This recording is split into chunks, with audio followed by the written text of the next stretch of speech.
अस्सलामु अलैकुम वरहमतुल्लाहि वबरकातुहू। बिस्मिल्लाहिर्रहमानिर्रहीम। कैसे हैं आप लोग मेरे भाइयों?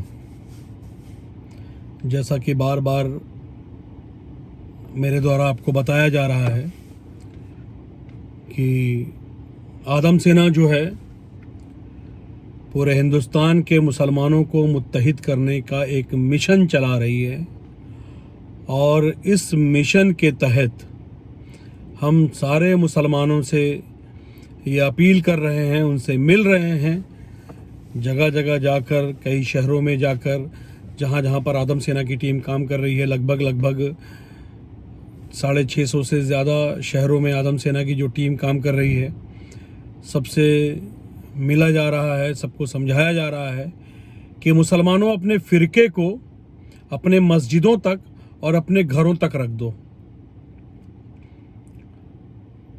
क्योंकि जब तक आप ये फ़िरका करते रहोगे तब तक आपको आपके साथ मॉब लिंचिंग भी होगी, तब तक आपके साथ मस्जिदों में बेअदबी भी होगी, कुरान के साथ बेअदबी की जाएगी, हमारे आका सल्लल्लाहु अलैहि वसल्लम की शान में गुस्ताखी होगी।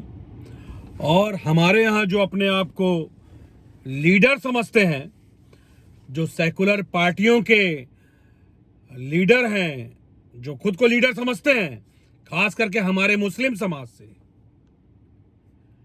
उनका कोई स्टेटमेंट समझ में नहीं आता, कोई स्टेटमेंट सुनाई भी नहीं पड़ता। मैं बार बार अपने वीडियो में कहता हूं कि जहां बीजेपी की सरकार है, हमको सिर्फ वही पहलू क्यों दिखाया जा रहा है? ये सेकुलर पार्टियों में जुड़े हुए लोग जो हैं, ये मुसलमानों को कब तक गुमराह करते रहेंगे? हमको पता है कि बीजेपी के राज में मुसलमानों के साथ में भेदभाव किया जाता है, उनके साथ में मॉब लिंचिंग हो रही है, लेकिन क्या सिर्फ बीजेपी शासित राज्यों में हो रही है? ये सेकुलर कहने वाले लोग जो हैं, जो मुसलमानों को अपना वोट बैंक बनाकर रखे हुए हैं, यहां क्या समझ रहे हैं आप? मुसलमानों की स्थिति बहुत अच्छी है। मैं छत्तीसगढ़ की बात कर लूं तो क्या छत्तीसगढ़ में मुसलमानों की स्थिति बहुत अच्छी है? छत्तीसगढ़ में मुसलमान वही खुश है जो इन नेताओं के तलवे चाटता है, इन नेताओं की जी हजूरी करता है, अपने मतलब के लिए जी रहा है, अपने मतलब के लिए अपनी कौम को गुमराह कर रहा है, अपनी कौम के बीच में फसाद पैदा कर रहा है, अपनी कौम को मुत्तहिद होने से रोक रहा है। यह है छत्तीसगढ़ के मुसलमान, कुछ मुसलमान जो हैं, जिनकी यह स्थिति है। तो ठीक है, ये कुछ मुसलमान जो हैं, इनका भी वक्त आएगा, और इंशाअल्लाह ताला बहुत जल्द आएगा, क्योंकि ये जितनी दलाली करनी है करे, इनको दलाली करने से कोई नहीं रोकता, इनको तलवे चाटने से कोई नहीं रोकता, लेकिन ये दलाली करने में, तलवे चाटने में इतना मशरूफ हो गए हैं कि ये मुसलमानों को बांट रहे हैं। ये सेकुलर पार्टियों का जो लिबास है, जो लिबादा है, वो हमको जबरदस्ती उड़ाने की तैयारी जो कर रहे हैं हर बार, और ये डर दिखाया जा रहा है कि इनको नहीं लाओगे तो बीजेपी आ जाएगी, और बीजेपी आएगी तो सब कत्लेआम कर देगी। नरेंद्र मोदी पिछले 10 साल से सत्ता में हैं, कितने करोड़ मुसलमानों को मार दिया गया? मैं आपसे पूछता हूं, आप बताइए कितने करोड़ मुसलमानों को मार दिया गया? दरअसल आप ये समझिए कि बीजेपी मुसलमानों की खुली दुश्मन है, उसको आपको बताने की जरूरत नहीं है। बीजेपी मुसलमानों का ना वोट मांगती है और ना मुसलमानों के लिए कुछ करना चाहती है, ठीक है?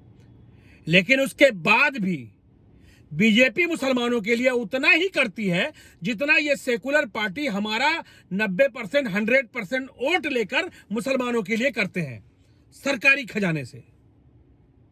आप आंकड़ा उठाकर देख लीजिए, ज्यादा फर्क आपको नहीं मिलेगा, और फर्क आपको बता दूं, बिल्कुल भी फर्क नहीं मिलेगा आपको।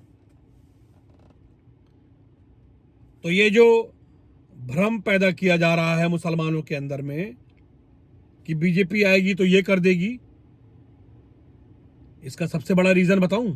इसका सबसे बड़ा रीजन ये है कि मुसलमानों को ये बोल बोलकर एकजुट होने से रोका जा रहा है, क्योंकि मुसलमान के दिमाग में डाला जा रहा है कि तुम कोई मुसलमान को वोट दोगे तो वो हार जाएगा, और वो हार जाएगा तो ये जो है बीजेपी जीत जाएगी। तो भाई साहब, मैं आप सबसे ये कहना चाहता हूं कि पिछले 10 साल से हम भरपूर तरीके से नरेंद्र मोदी के खिलाफ में वोट डालते आ रहे हैं और इंशाअल्लाह ताला ता कयामत तक बीजेपी के खिलाफ वोट डालेंगे। यह मुसलमानों का माइंडसेट है, क्योंकि बीजेपी मुसलमानों के खिलाफ मुहिम चलाती है, लेकिन आप ये समझना कि बीजेपी जो करती है खुलेआम करती है।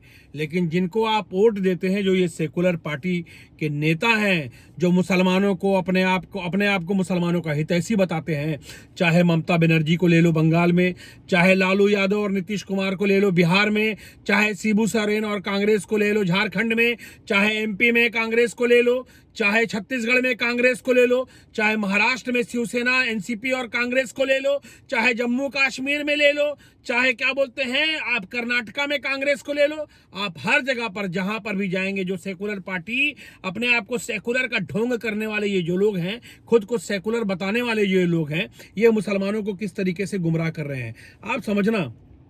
ये ओवैसी जी जो हमारे मुसलमानों के लीडर हैं, और आपको मानना पड़ेगा, क्योंकि एक बात बता दूं आपको, जब भी मुसलमानों के ऊपर में कोई फसाद होता है, मुसलमानों के खिलाफ कुछ भी होता है पूरे हिंदुस्तान में, तो वही एक बंदा है और उसी बंदे के लोग, उसी बंदे की पार्टी के लोग जो है वो आवाज उठाते हैं।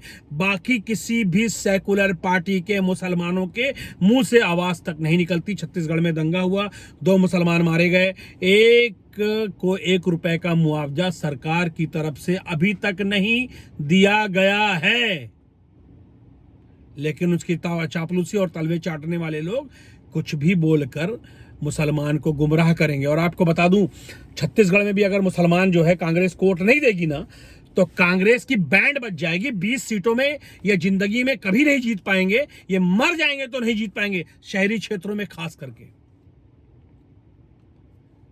लेकिन मुसलमानों को किस तरीके से कि तुम मुट्ठी भर मुसलमान भी माशाअल्लाह अल्हम्दुलिल्लाह बहुत ताकतवर होता है। यूनिटी हमको हमारे आका सल्लल्लाहु अलैहि वसल्लम ने मुत्तहिद होना सिखाया है, मुत्तहिद होना बताया है। आपको जुमा के दिन जमा होने का हुक्म है, आपको ईद बकरीद के दिन जमा होने का हुक्म है, तो सिर्फ वहां 2 रकात नमाज पढ़ने के लिए आपको जमा होने का हुक्म नहीं किया गया है।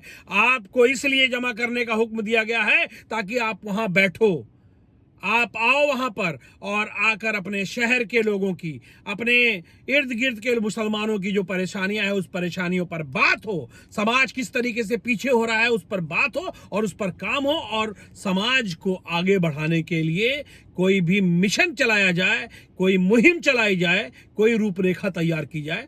ये जुमा का मतलब ये है। जुमा का मतलब अल्लाह को आपके 2 रकात नमाज की जरूरत नहीं है। जुमा फर्ज वाजिब है आपके ऊपर में। जुमा की 2 रकात नमाज आपके ऊपर में फर्ज क्यों करार दी गई है? ईद बकरीद आपके ऊपर में वाजिब की गई क्यों की गई है? ताकि आप चाहे जो हो जाए पहुंचो, नमाज पढ़ने पहुंचो। और जुमा की नमाज को आप घर में नहीं पढ़ सकते, ये हुक्म क्यों हुआ है? उसको आपको मस्जिद में जमात के साथ पढ़ना है, ताकि आप किसी भी हाल में मस्जिद पहुंचो, इकट्ठे हो, एकजुट हो और अपनी दिक्कतों पे, अपनी परेशानियों पे बात करो। लेकिन वहां कोई बात नहीं होती। वहां क्या बात होती है मैं आपको बताता हूं। वहां बात होती है कि ये मस्जिद का सदर कैसे बना जाए। यार ये मस्जिद कमेटी जो चला रही है, ये साले लोग पैसा खा रहे हैं, इनका कैसे क्या बोलते हैं पर्दाफाश किया जाए। और ये कौन लोग बात करते हैं पता है? जो खुद नाकारा होते हैं, इनको सिर्फ मस्जिद की कमेटियों पे कब्जा करना होता है। ये पूरे हिंदुस्तान की बात बता रहा हूं आपको मैं, ये पूरे इंडिया की बात है कि जो मस्जिद कमेटी पे काबिज है वो, उसके ऊपर में ये ब्लेम लगते आया है, चाहे कोई भी हो, ये पैसा खा रहे हैं। और जो लोग चुनाव उनको हरा कर काबिज होने के चक्कर में है, ये सारो प्रोपगंडा वो करते रहते हैं। इनके पास में इसके अलावा कोई काम नहीं है। अगर ये चाहें तो अपने समाज के लिए बेहतर से बेहतर काम कर सकते हैं, मुसलमानों को एकजुट करने का काम कर सकते हैं, मुसलमानों को मजबूत करने का काम कर सकते हैं, मुसलमानों के एजुकेशन के लिए काम कर सकते हैं, मुसलमानों के मेडिकल फैसिलिटीज के लिए काम कर सकते हैं, मुसलमानों के एम्प्लॉयमेंट के लिए काम कर सकते हैं। लेकिन पूरा दिमाग खुरापात में लगाएंगे कि ये फला मेरा नेता है, उस नेता को कौन मुसलमान सपोर्ट नहीं करता है, उस मुसलमान के खिलाफ में कितनी गंदी से गंदी क्या बोलते हैं साजिश करके अपने नेता के सर पर, उसकी आंखों में, उसकी नजर में चढ़ने के लिए ये इस हद तक गिर सकते हैं। और ये गिर रहे हैं और ये घिनौना काम करते हैं।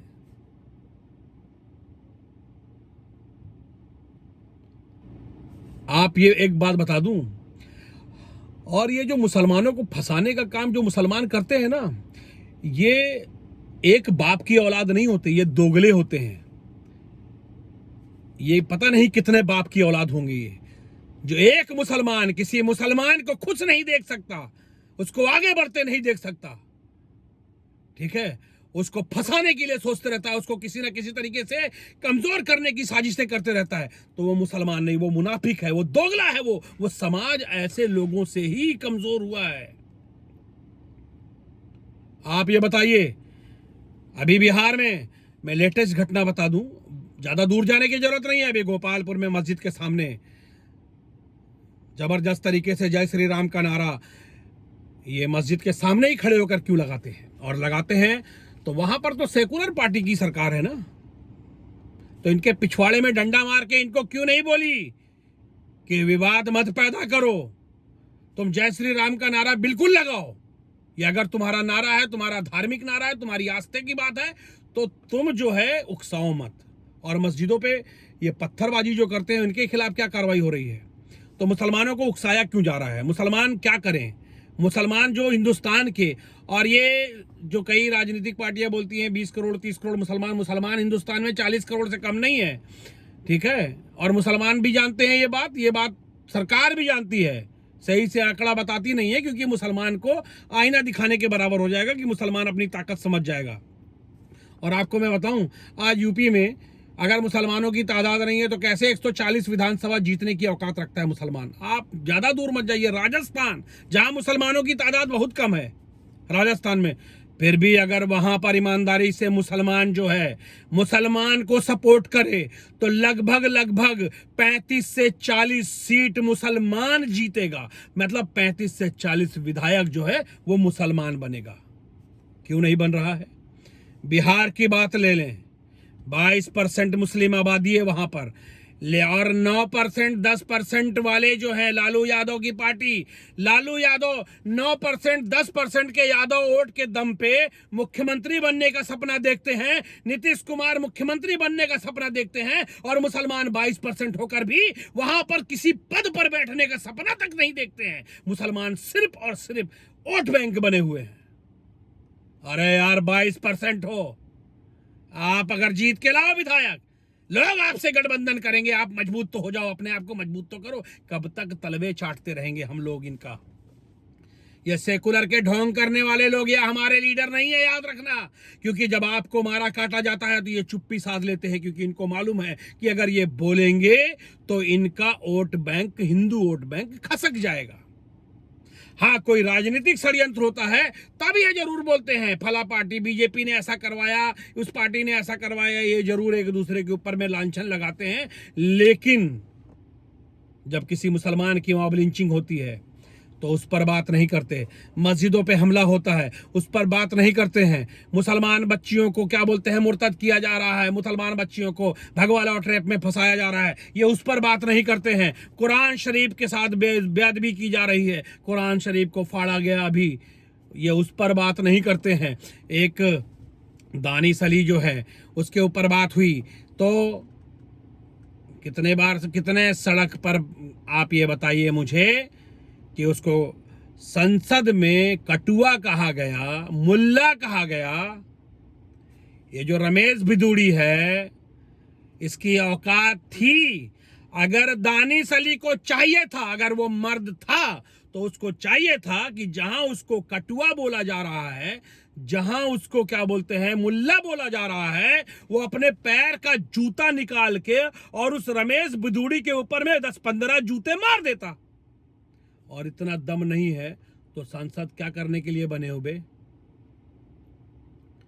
जब वो संसद की गरिमा नहीं रख रहे हैं तो सारा ठेका तुम ही लेके रखे हो। इसको बुजदिली कहते हैं, इसको गरिमा और इमा वाली बात नहीं है कोई ये, ठीक है? तो मेरा कहना साफ है। और क्या स्टैंड लिया, कितने जगह पे बहुजन समाज पार्टी ने इसके लिए प्रदर्शन किया, टीएमसी ने प्रदर्शन किया, मुस्लिम सांसद थे ना, मुसलमान की बात थी ना। तो मेरी बात को समझिए, मुसलमानों, ये ऐसा इसलिए हो रहा है क्योंकि हम और आप मुत्तहिद नहीं हैं। अरे भैया, जिस नेता को चाहते हो जिस नेता के साथ घूमना है घूमो, लेकिन कौम को तो एकजुट होने दो, कौम को तो मुत्तहिद होने दो। कौम मुत्तहिद हो जाएगी तो आने वाली जो पीढ़ी होगी हमारी, आने वाले जो हमारे आने वाले वंश होंगे, वो हम पर फक्र महसूस करेंगे, वरना लानत भेजेंगे हम पर। और हम 4, 5, 7, 10, 20, 15 लोगों को इकट्ठा करके बहादुरी बताते हैं। अबे गैंग क्या चिल्लर चिल्लर गैंग बनाते हो, कोई औकात नहीं है तुम्हारी। एकजुट हो जाओ, एकता में ताकत है। और मैं बार बार अपील करता हूं मेरे भाइयों, आदम सेना का जो मिशन चल रहा है उस मिशन में सपोर्ट करने की ज़रूरत है। आदम सेना लड़ेगी आपके लिए इंशाअल्लाह ताला। हम किसी धर्म के खिलाफ नहीं हैं, और कोई भी मुसलमान जो आदम सेना में शामिल है, अगर वो किसी धर्म के खिलाफ बोलता है तो वो आदम सेना में नहीं माना जाएगा, वो आदम सेना का मेंबर नहीं होगा, उसको लात मार के निकाल दिया जाएगा। वो मैं नहीं, अगर मैं ही खुद किसी धर्म की बुराई करता हूं तो मुझे भी लात मार कर आदम सेना से निकाल दिया जाएगा, क्योंकि हमारा इस्लाम इसकी इजाजत नहीं देता, हमारा कुरान इसकी इजाजत नहीं देता है हमें।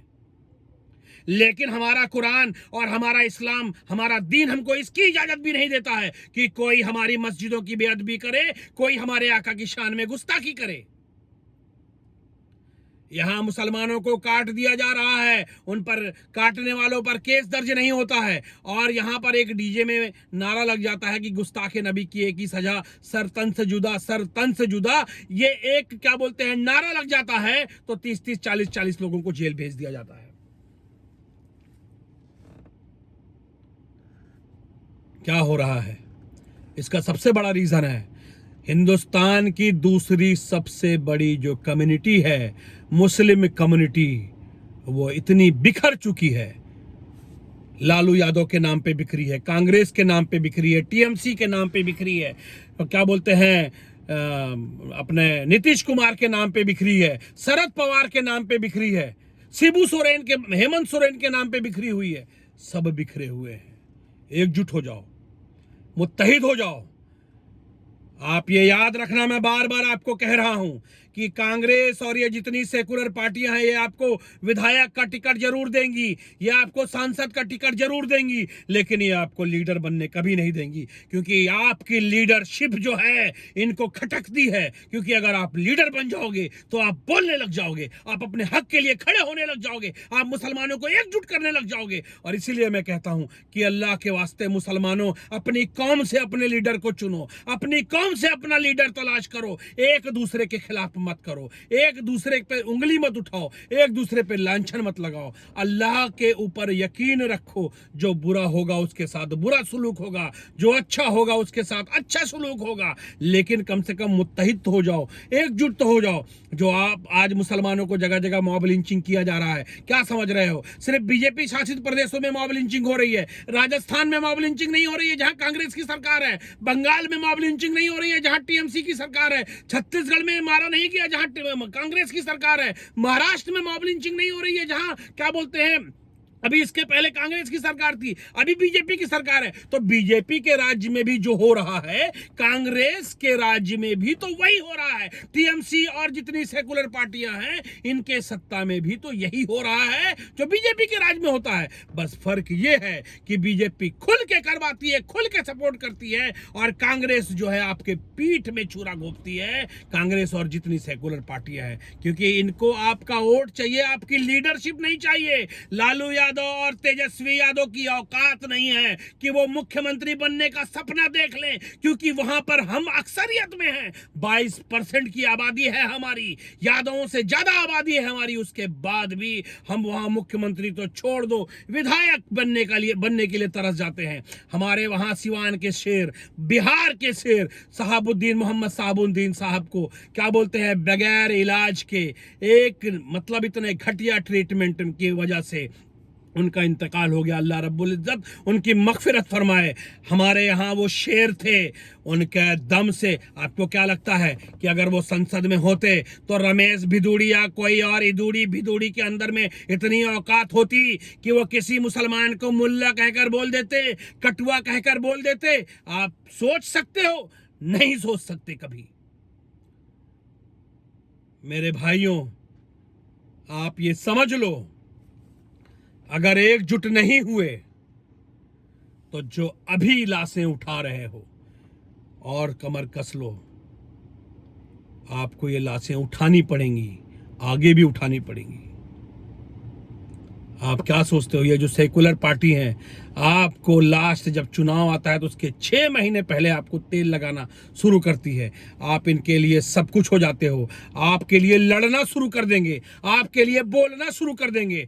चुनाव होने के बाद जब ये सत्ता में आते हैं तो ये खामोशी अख्तियार कर लेते हैं। मुसलमानों को मारा जाता है तो खामोशी अख्तियार कर लेते हैं, मस्जिदों पे हमला होता है तो खामोशी अख्तियार कर लेते हैं, हमारी कुरान के साथ में बेहुरमती होती है तो खामोशी अख्तियार कर लेते हैं, हमारे प्यारे आका की शान में गुस्ताखी होती है तो ये खामोशी अख्तियार कर लेते हैं। तो मुसलमानों, जब ये हमारे ऊपर हो रहा है तो हम क्यों खामोशी अख्तियार करते हैं? हमारी तादाद तो बहुत है। आप जुमा के दिन अपनी तादाद को नहीं देखते हो कि आपकी तादाद कितनी है? उसके बाद भी आप जो है आवाज उठाने से डरते हो, क्योंकि आप अपने बीच लीडर नहीं चुने हो। आप अपनी कौम से लीडर चुनिए, अपनी कौम से लीडर बनाइए। इंशाअल्लाह ताला वो आपके लिए लड़ेगा, आप उसके साथ खड़े दिखोगे, आपको वो ताकत देगा, वो आपको ताकत देगा, आप उसको ताकत दोगे। इसी तरीके से आप मजबूत हो सकते हैं। आप जो है शिया सुन्नी वहाबी दुनिया भर का जो फिरका है उसको बंद कीजिए, अल्लाह के वास्ते उसको बंद कीजिए। आप किसी धर्म के बारे में खिलाफ, किसी धर्म के खिलाफ मत बोलिए, किसी धर्म के मानने वाले के खिलाफ मत बोलिए। किसी की बहन बेटी, चाहे वो मुसलमान हो गैर मुस्लिम हो, उसको बुरी नज़र से मत देखिए। और जो लोग आपको ऐसा करने से रोकेंगे, जो लोग आपको एकजुट होने से रोकेंगे, समझ जाना कि वो लोग ना एक बाप की औलाद नहीं है, वो एक बाप की औलाद हो भी नहीं सकते। तो ये याद रखना, अगर मुसलमानों को एकजुट होने से कोई रोकता है तो सबसे बड़ा दुश्मन है वो आपका। वो मीर सादिक और मीर जाफर के वंशजों में से हैं, जिनकी वजह से मीर सादिक जिस सुअर की वजह से हजरत टीपू सुल्तान शहीद हुए, जो मीर जाफर जो है, जिसकी वजह से सिराजुद्दौला जो है अंग्रेजों से जंग हारे। तो कौम में ही गद्दार हैं, इन गद्दारों से बचने की जरूरत है। जो अपनी कौम को दूसरों के लिए बांटे, उसको आप अपने कौम का मत समझो। आपको और एक सीधी पहचान बता देता हूं, सीधी सी पहचान। मुसलमानों का वोट, अगर आपके पास कोई हाथ जोड़ के आता है और आपका मुसलमानों का वोट जो है अगर उस विधानसभा में कोई मुसलमान खड़ा है, उसको दिलाने की बजाय किसी और को दिलाने की बात करता है, तो समझ जाना कि वो किसी नेता का चापलूस है, उससे पैसा खाया है या उससे पर्सनल कोई फायदा लिया है या लेने का वादा लिया है। इसीलिए वो मुसलमानों के वोट को मुस्लिम को ना देके किसी और को देने के लिए हाथ जोड़ रहा है। क्या ये बोला जाता है कि इनको वोट नहीं देंगे तो बीजेपी जीत जाएगी, उनको वोट नहीं देंगे तो बीजेपी जीत जाएगी। अरे हम तो वोट देते हैं फिर भी बीजेपी जीत जाती है। यूपी में बीजेपी के खिलाफ दिए फिर भी बीजेपी जीत गई। आप समझिए मेरी बात को। एमपी में बीजेपी के खिलाफ दिए फिर भी बीजेपी की सत्ता है। आप सब जगह देखते चले जाइए, बीजेपी की सत्ता है। महाराष्ट्र में शिवसेना के साथ गठबंधन किया था किस कांग्रेस ने? उस कांग्रेस ने गठबंधन किया था जो कल तक गाली देती थी। और शिवसेना के बारे में आपको मैं बता दूं कि शिवसेना जो है बाबरी मस्जिद को शहीद करवाने वाली पार्टियों में से, प्रमुख पार्टियों में से एक पार्टी थी शिवसेना। तो मुसलमानों, कांग्रेस उसको माफ कर सकती है, तुम कैसे माफ कर सकते हो? ये बताओ मुझे। तुमको MIM नहीं दिखता? तुमको अपना मुसलमान नहीं दिखता? अरे यार, आप सोचो कैसे हो। एक मुसलमान जो मुसलमानों के लिए लड़ रहा है, आप उसको बोलते हो वो बीजेपी का एजेंट है। आप भी बीजेपी के एजेंट बन जाओ और बीजेपी को गाली देके दिखा दो। आप अगर आप में दम है तो चलो, बीजेपी के एजेंट नहीं बनते, आप कांग्रेस में हो, चलो कांग्रेस में होके बीजेपी को गाली देके खुल के दिखा दो आप। कांग्रेस को गाली देके, जिस पार्टी में हो उस पार्टी को गाली देके दिखा दो आप। छत्तीसगढ़ के मुसलमान, चलो आप जो बिरनपुर में घटना घटी है उसमें अभी तक यहाँ की कांग्रेस की निकम्मी सरकार ने कोई 1 रुपए का मुआवजा नहीं दिया, चलो इनको गाली देके दिखाओ आप। राजस्थान में कुरान शरीफ को जलाया गया, मोनू मानेसर ने 2 मुसलमानों को शहीद किया। लाइन से कितनी घटना गिना दूं राजस्थान में, किसकी सरकार है? आप और हम जिसके वोट बैंक हैं, कांग्रेस की सरकार है वहां पे। चलो कोई कांग्रेसी जाके गाली, और हमारे बहुत सारे मुसलमान भाई उसको जिताने में लगे हुए हैं कि वो फिर से जीत जाए। तो हमारे दिमाग में जो ये डाला गया है, मुसलमानों याद रखना, अपनी ताकत को मजबूत बनाओ। मायावती जो है एक बार मुख्यमंत्री बनी, लेकिन दलित जो हैं वो मायावती को वोट देते हैं, चाहे वो बने चाहे न बने। तो मुसलमान को वोट क्यों नहीं दे सकता? अरे मत जीते, लेकिन हमारी यूनिटी तो दिखेगी, हमारी मजबूती तो दिखेगी। हम लोग एक दूसरे से लड़ क्यों रहे हैं? हम लोग एक दूसरे को नीचा क्यों दिखा रहे हैं? क्या हम लोग एक दूसरे को नीचा दिखा के ताकतवर हो जाएंगे? अरे यार, इतना ही दिलेरी है तो जाओ ना, मोनू मानेसर को ढूंढ के उससे लड़ लो, जाओ लड़ लो, जाओ। खुलेआम तो 2 मुसलमानों को जला दिया, जाओ ना लड़ के दिखाओ। राजस्थान में कुरान शरीफ को जलाया गया, फाड़ा गया, चलो विरोध करके दिखाओ। मैं कांग्रेसियों से बोलता हूं कि चलो करके दिखाओ।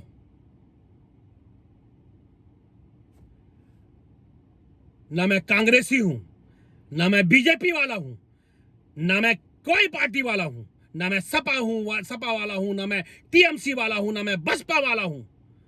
मैं सिर्फ ईमान वाला हूं और मैं मुसलमान हूं, और मैं एमआईएम के अलावा किसी को सपोर्ट नहीं करूंगा। बिल्कुल, मैं उस पार्टी में भले मैं नहीं हूं, उस पार्टी में भले मैं मेंबर नहीं हूं, लेकिन मेरा सपोर्ट होगा उसको। आदम सेना में जो शामिल होगा उसको उस पार्टी को सपोर्ट करना पड़ेगा, क्योंकि आदम सेना इसी बुनियाद पर खड़ी की गई है कि हम मुसलमान हैं और मुसलमान को सपोर्ट करेंगे। हम मुसलमानों को मुत्तहिद करेंगे, उनके एजुकेशन के लिए काम करेंगे, उनकी ताकत बढ़ाने के लिए काम करेंगे, उनके मेडिकल फैसिलिटीज के लिए काम करेंगे, उनके रोजगार के लिए काम करेंगे।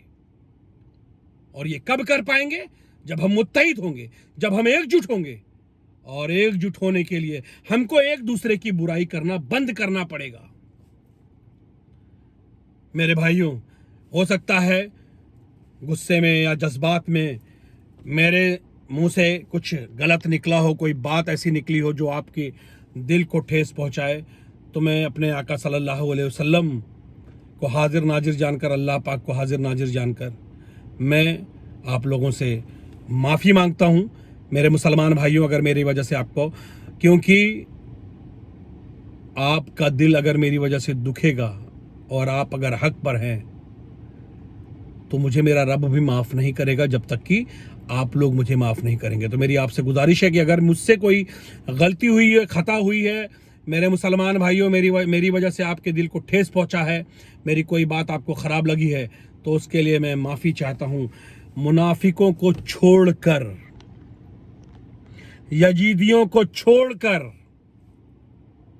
कौम के दोगलों को, कौम के गद्दारों को छोड़कर, जो कुछ गद्दार हैं कौम में, पूरे हिंदुस्तान में कुछ गद्दार हैं, पूरे हिंदुस्तान में कुछ दलाल हैं कौम के, जो मीर जाफर और मीर सादिक का रोल आज भी अदा कर रहे हैं, जो आज भी खुद को मुसलमान कहते हैं और यजीदियों की तरफ हैं, उनको छोड़कर बाकी मैं सबसे माफ़ी मांगता हूँ। अस्सलामु अलैकुम व रहमतुल्लाहि व बरकातहू।